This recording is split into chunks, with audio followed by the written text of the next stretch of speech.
Hola, ¿cómo están a todos? Les habla el doctor Marcelo Cortés Crespo y el día de hoy vamos a hablar de una articulación muy importante que es la articulación cráneo-vertebral. Bien, primeramente las articulaciones cráneo-vertebrales son dos, atlanto-occipital y atlanto-axial.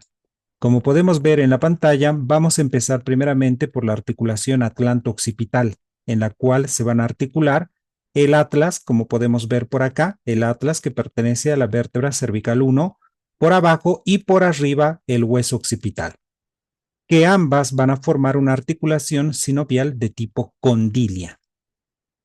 Estas están ubicadas entre las caras articulares superiores de las masas laterales y los cóndilos del occipital, formando así una articulación, repito, sinovial de tipo condilia.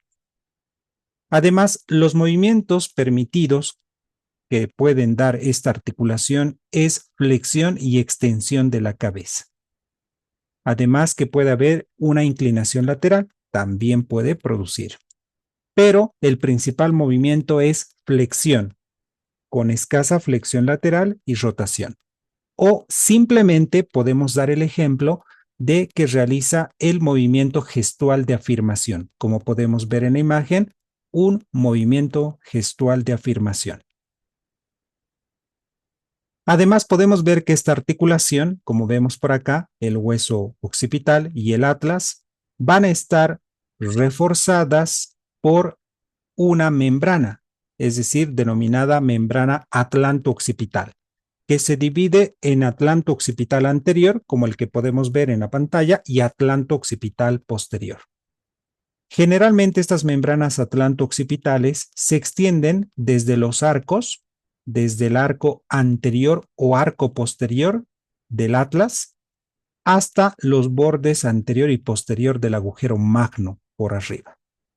Así que ahí tenemos a la membrana atlanto-occipital anterior, que se caracteriza por tener fibras anchas y densamente entrelazadas. Le damos la vuelta y por la parte posterior vemos a la membrana atlanto-occipital posterior, que estas son más anchas, podemos ver, y relativamente débil. Es decir, que la membrana atlanto-occipital posterior es más débil y la atlanto-occipital anterior es un poco más resistente. Estas membranas atlanto-occipital anterior y posterior simplemente ayudan a evitar los movimientos excesivos de las articulaciones atlanto-occipitales. Bien, pasamos a la siguiente, articulación atlantoaxial. La articulación atlantoaxial es cuando se une, como podemos ver, el atlas por arriba, que es la C1, y el axis por abajo, que es la C2. Y así forman la articulación atlantoaxial. Pero hay que tomar en cuenta que esta articulación atlantoaxial se divide en dos.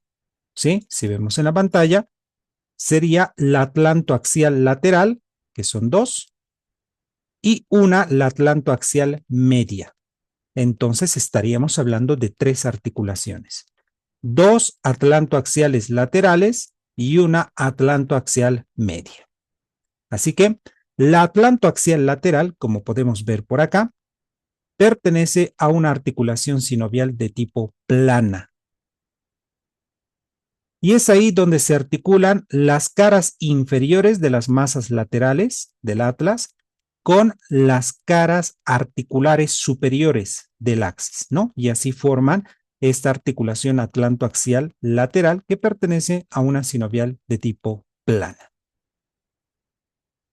Ya viendo el movimiento, podemos ver la articulación atlantoaxial media. Esta articulación pertenece a una sinovial de tipo trocoide y es la cual se va a articular entre el diente del axis con el arco anterior del atlas, ¿no? Algo muy interesante. Miren, ahí está el diente del axis y el arco anterior del atlas. Y así se articula y se llama articulación atlantoaxial media, que pertenece a una sinovial de tipo trocoide. Y así es como tenemos las tres articulaciones atlantoaxiales.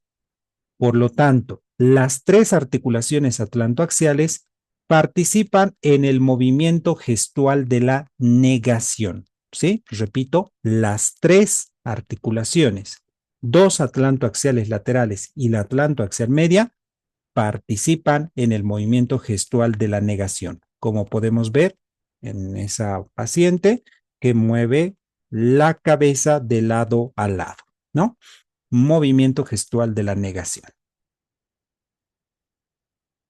Podemos decir que esta articulación atlantoaxial va a estar reforzada por un ligamento que se denomina ligamento cruciforme.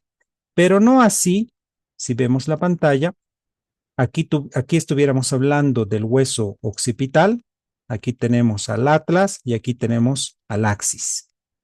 Tres huesos, ¿no? El hueso occipital, el atlas y el axis. Y ahí es donde van a participar estos ligamentos cruciformes. Este ligamento cruciforme, sobre todo, es aquel que va a proteger a esta articulación atlantoaxial. El ligamento cruciforme, como pueden ver acá en la pantalla, que tiene la forma de una cruz, su función es proporcionar y dar estabilidad y soporte a la articulación craniovertebral, es decir, a estas dos o tres articulaciones craniovertebrales.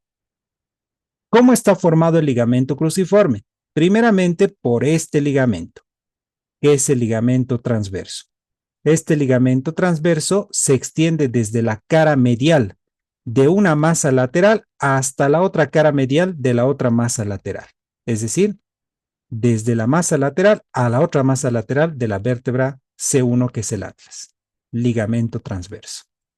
Luego tenemos para arriba el fascículo longitudinal superior, que es este. El fascículo longitudinal superior se extiende desde el ligamento transverso hacia el hueso occipital. Y luego tenemos hacia abajo el fascículo longitudinal inferior.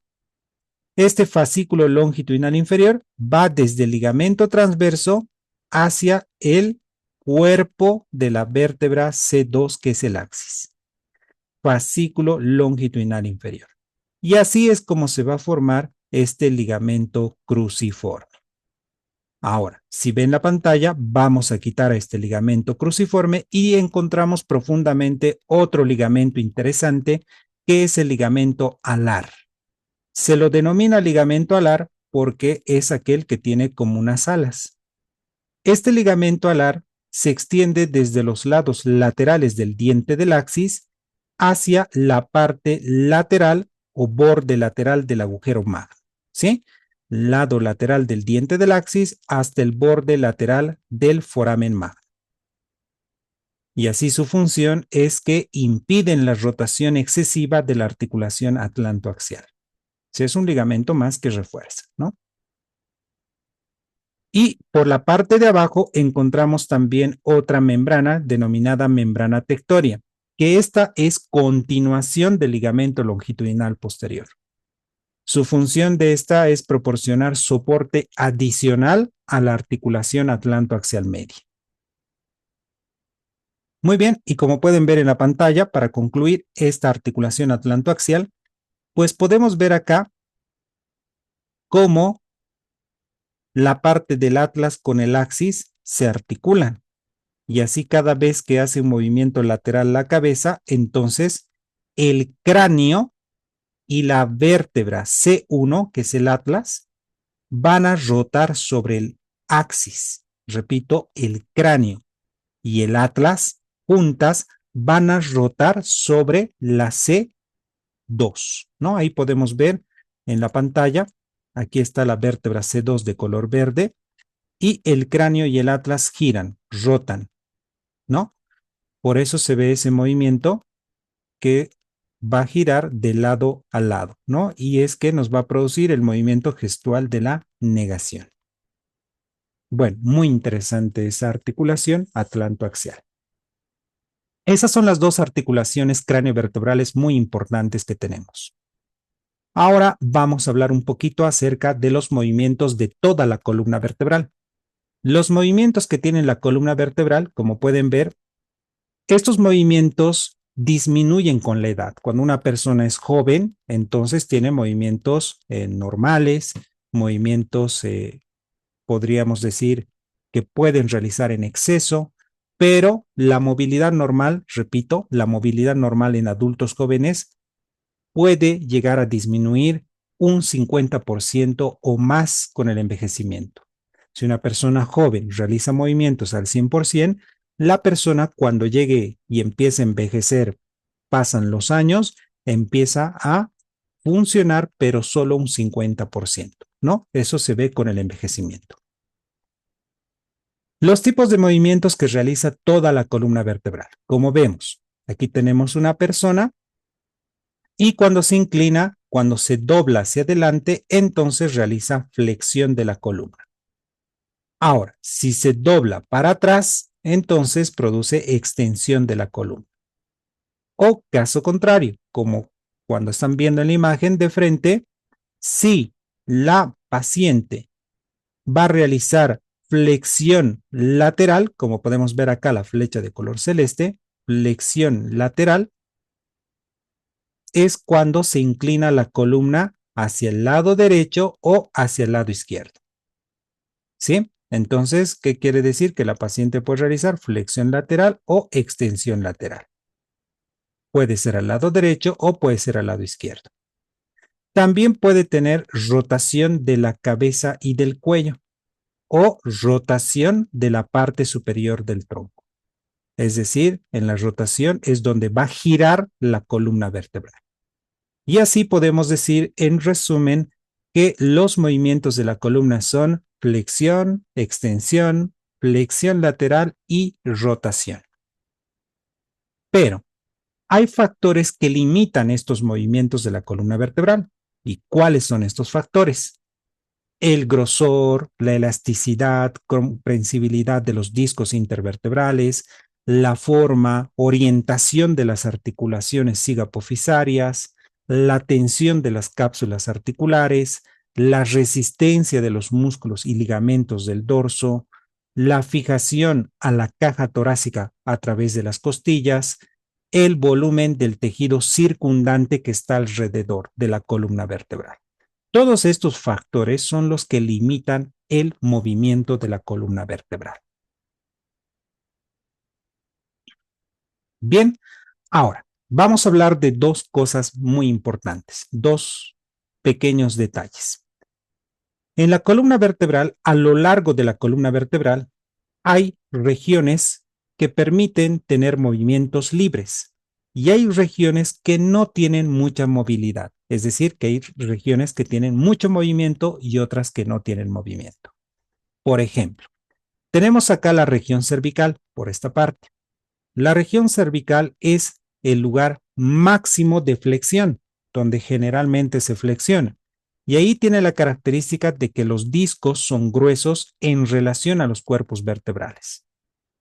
A nivel lumbar, favorece la flexión y la extensión. La extensión es más notable que la flexión. Y como pueden ver, los discos intervertebrales son bastante gruesos. Eso quiere decir que la región cervical y la región lumbar tienen mayor libertad de movimiento, donde pueden realizar flexión, extensión, flexión lateral y rotación. Es decir, que la región cervical y la región lumbar son regiones que permiten tener movimientos libres. Esa es su característica. En cambio que en la región torácica, los discos intervertebrales son más delgados en relación a los cuerpos vertebrales.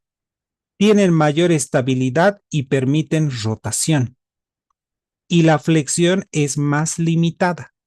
Entonces podemos decir, en conclusión, que la región cervical y la región lumbar son aquellas regiones que tienen movimientos más libres. Y la región torácica es su movimiento más limitado. ¿Sí? Entonces algo muy interesante. Ahora, muchos pensamos que los músculos que tenemos en el dorso nos permiten los movimientos de la columna vertebral. Pero aquí hay un dato importante, ¿sí? Los movimientos de la columna no son solo el resultado de los músculos del dorso, sino que también dependen de la acción de la gravedad y de los músculos anterolaterales del abdomen. ¿Eso qué quiere decir? Que que la columna vertebral con sus discos permite el movimiento, más los músculos tienen más movimiento, pero se dice que para que exista esos movimientos de la columna necesitan también de los músculos de la pared anterolateral del abdomen y así estos permitan realizar movimientos de flexión y extensión, es decir, que van a relacionarse con la gravedad. Ahora nos pasamos a las curvaturas de la columna vertebral. Se dice que existen curvaturas. ¿Cuántas curvaturas tiene una persona adulta? Tiene 4 curvaturas. Tenemos la curvatura cervical, que está en la parte del cuello, y se caracteriza porque se ve, como ven en la imagen, la cervical es denominada lordosis y es cóncava posteriormente. En la región torácica se denomina sifosis porque es cóncava anteriormente.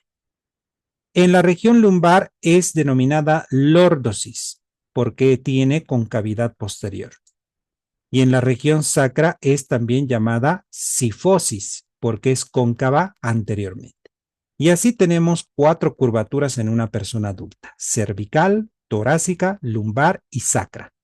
Pero son llamadas lordosis y sifosis.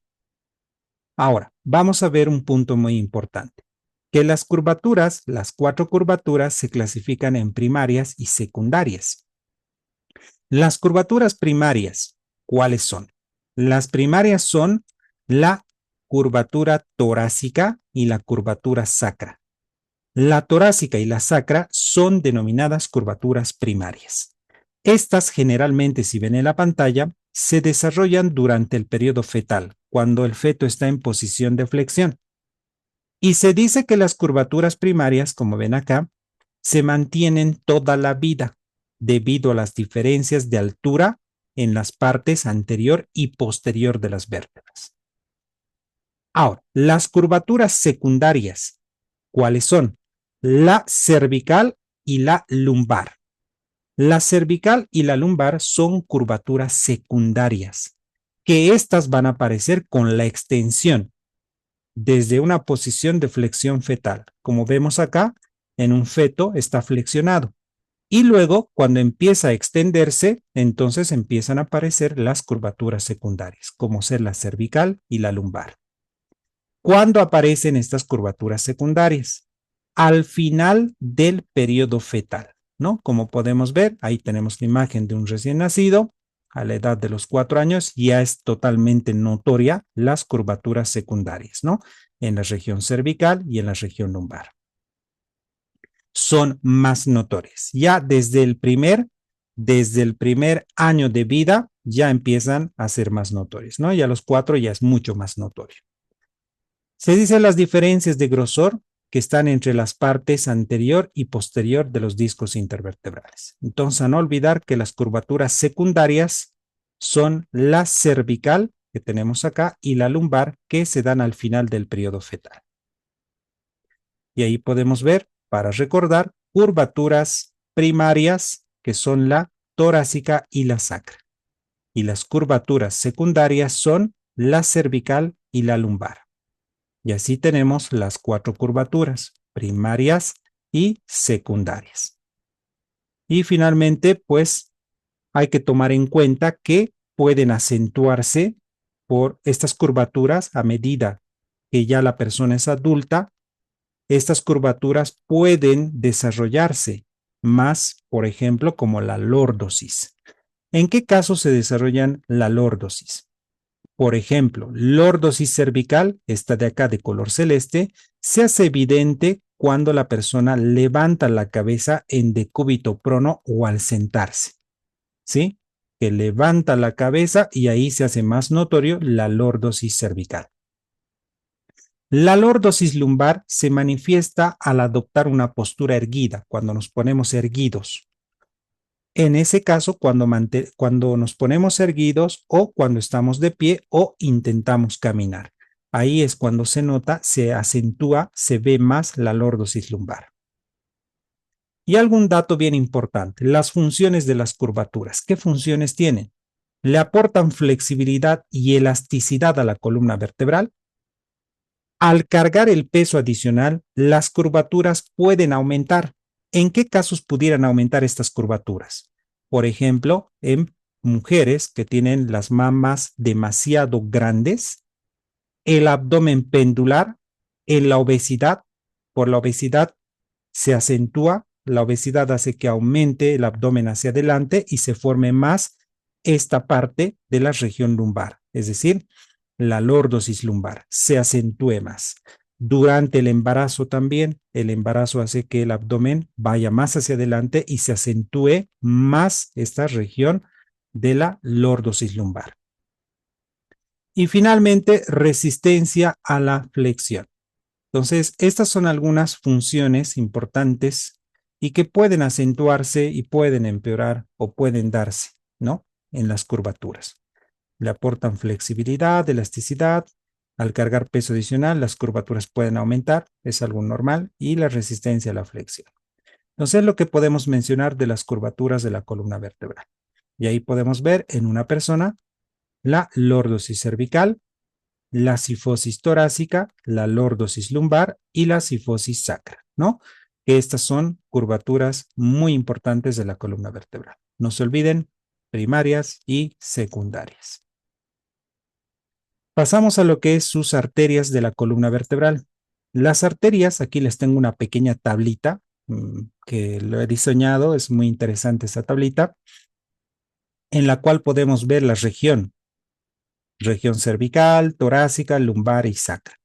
Por ejemplo, en la región, si vemos acá, en la región cervical, pues van a estar una arteria importante, que es la arteria subclavia, que esta va a dar origen a la arteria vertebral y cervical ascendente. La arteria torácica, ¿sí? Es decir, la arteria, en la región torácica tenemos a la arteria aorta torácica, que esta va a dar ramas como las intercostales posteriores y arteria subcostal. Luego, en la región lumbar, pues vamos a encontrar a la arteria aorta abdominal y a las arterias lumbares como sus ramas. A nivel sacro, tenemos a la arteria ilíaca interna, como va a dar sus ramas a la sacra media, sacra lateral y a la iliolumbar. O sea, ¿qué trato de decir? Que estas son las regiones que tenemos a nivel de la columna vertebral: región cervical, región torácica, región lumbar, región sacra. Estas son sus orígenes, sus arterias principales, y estas son las ramas que van a salir de estas arterias. Y a ver, ¿a qué voy al punto? Si aquí tenemos una vértebra, ahí la tenemos, una vértebra, y encontramos una principal arteria, como esta. Ejemplo, vamos a poner el ejemplo, que fuera esta una arteria como ser la arteria aorta abdominal o la aorta torácica, un ejemplo, o la subclavia o la ilíaca interna. ¿Está claro? Entonces ahí tenemos una arteria y repito, puede ser subclavia, puede ser aorta torácica, puede ser aorta abdominal o puede ser ilíaca interna. ¿Sí? De acuerdo a cada región. Pero vamos a tomar ejemplo la aorta torácica. La aorta torácica, la arteria aorta torácica, si ustedes recuerdan, va a dar como rama a la arteria intercostal posterior. Y esta arteria intercostal posterior, si ven acá, esta sería la intercostal posterior, por acá y por acá. La arteria intercostal posterior va a dar dos ramas, una rama anterior y una rama posterior. ¿Sí? Entonces, arteria intercostal posterior, derecha, izquierda.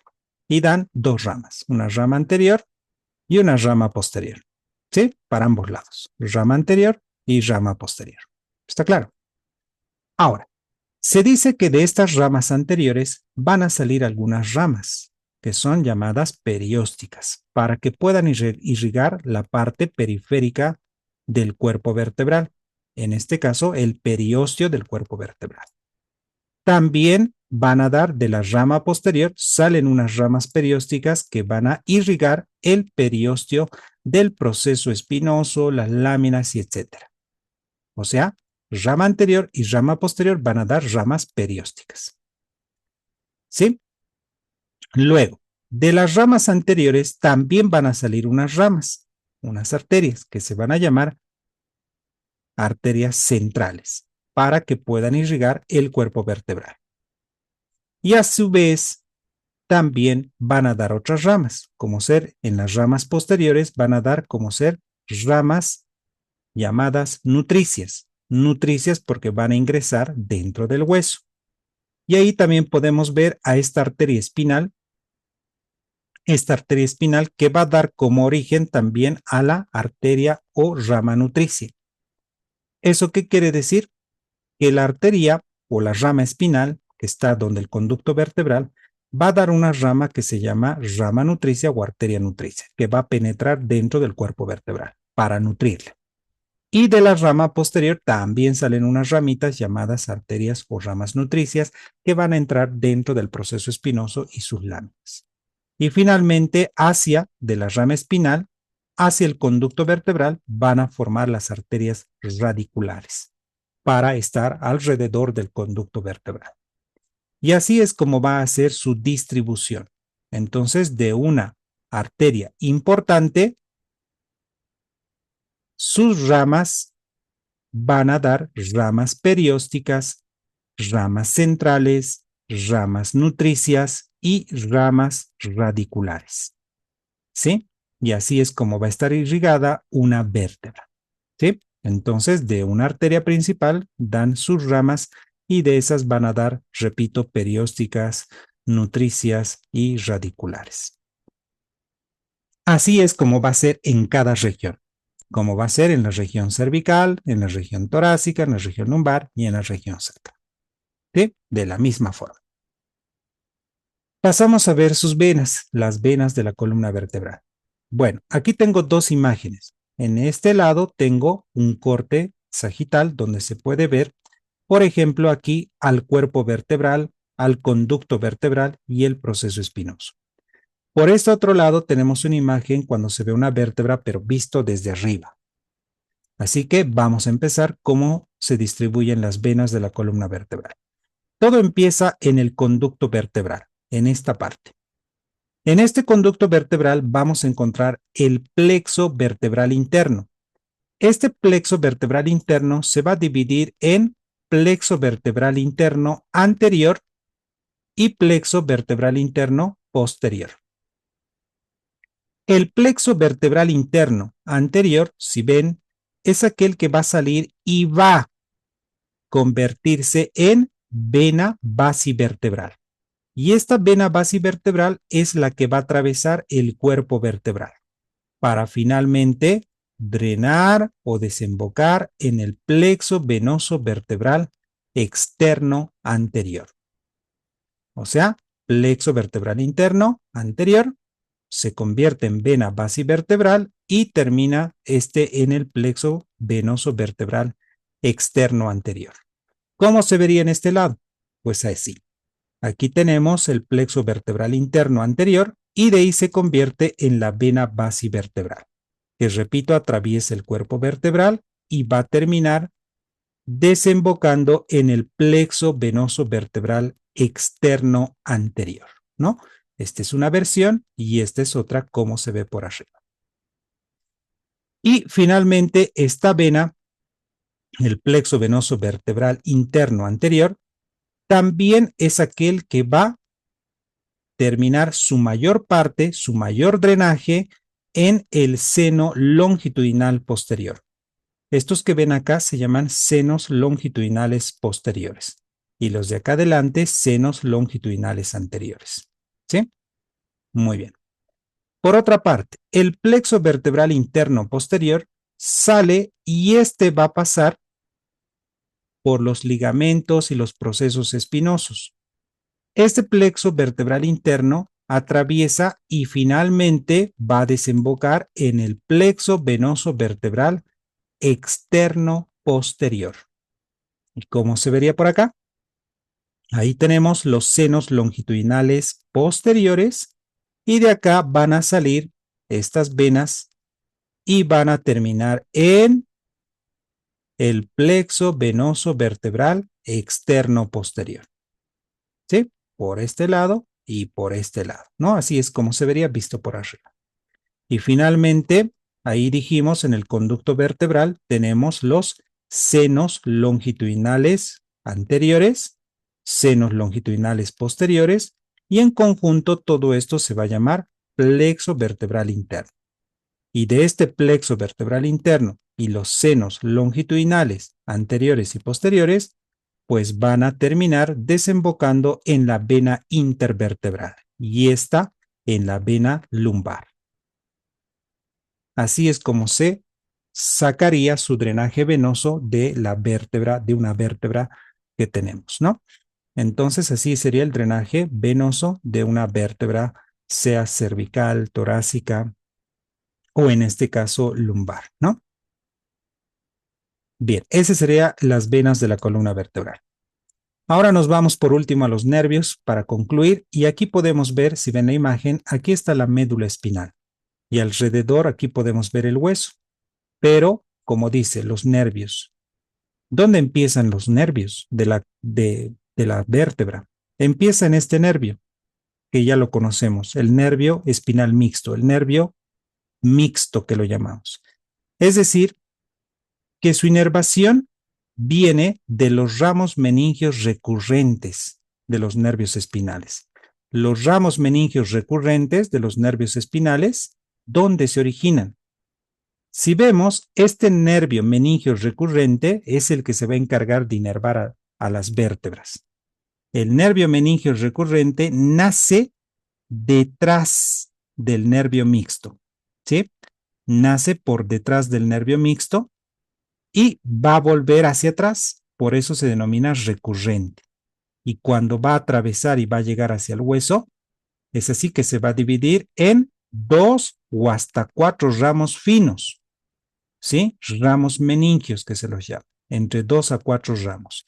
Y esos 2 o 4 son los que van a inervar el periósteo, los anillos fibrosos, ligamento longitudinal anterior, ligamento longitudinal posterior y ligamentos amarillos. Todo lo que está alrededor de la vértebra y sus ligamentos, ¿no? Obviamente.